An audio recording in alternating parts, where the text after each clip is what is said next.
கும்ப ராசிக்கான பலன்கள் வந்து பார்க்கலாம். கும்ப ராசியில அவிட்டம், சதயம், பூரட்டாதி அப்படின்ட்டு 3 நட்சத்திரமுக்கு ராசி அதிபதி சனி வந்து 2ல வந்திருக்கார். ராசியிலே ராகு வந்திருக்காரு. 3ல வந்து செவ்வாய், 4ல வந்து குரு புதன் வந்திருக்காரு. அதுக்கடுத்து 5ல வந்து பார்த்தீங்கன்னா குரு சுக்கிரனோட காம்பினேஷன் வந்திருக்கு. இன்றைய நாளுடைய அமைப்பு அப்படின்னு நம்ம எடுத்துக்கணும் அப்படின்னு பார்த்தீங்கன்னா, அவிட்ட நட்சத்திரத்துக்கு ஒரு சந்தோஷமான நாள்.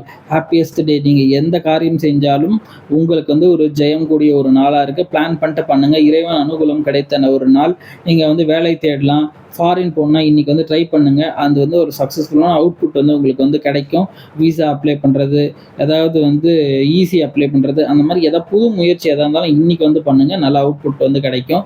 சதயம் நட்சத்திரத்துக்கு வந்து பார்த்தீங்கன்னா, இன்னைக்கு கொஞ்சம் சிக்கலான நாள். எந்த காரியம் செஞ்சாலும் அது வந்து கொஞ்சம் இழுபறியா வந்து இருக்கும். அதனால வந்து பார்த்தீங்கன்னா, வேலை செய்ற இடத்துல வந்து கொஞ்சம் கவனம் வந்து தேவை.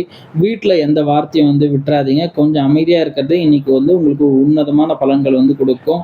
பூரட்டாதி நட்சத்திரத்தை பொறுத்தவரை இன்னைக்கு வந்து ஒரு லாபகரமான நாள். இன்னைக்கு நீங்க செய்யற காரியம் வந்து நல்லா உங்களுக்கு அனுகூலமா வந்து அமையும். அதனால நீங்க எத பத்தியும் கவலைப்பட வேணாம். இறைவனை பிரார்த்தனை செஞ்சுட்டு இன்னைக்கு வந்து நாளை தொடங்குனாலே போதும். உங்களுக்கு வெற்றிகரமா இன்னைக்கு வந்து நாள் வந்து அமையும். உங்கள் அனைவருக்கும் இன்றைய நாள் வெற்றி அமைய என்னுடைய வாழ்த்துக்கள். நம்ம சேனலை சப்ஸ்கிரைப் பண்ணிட்டு பாருங்க. நன்றி, வணக்கம்.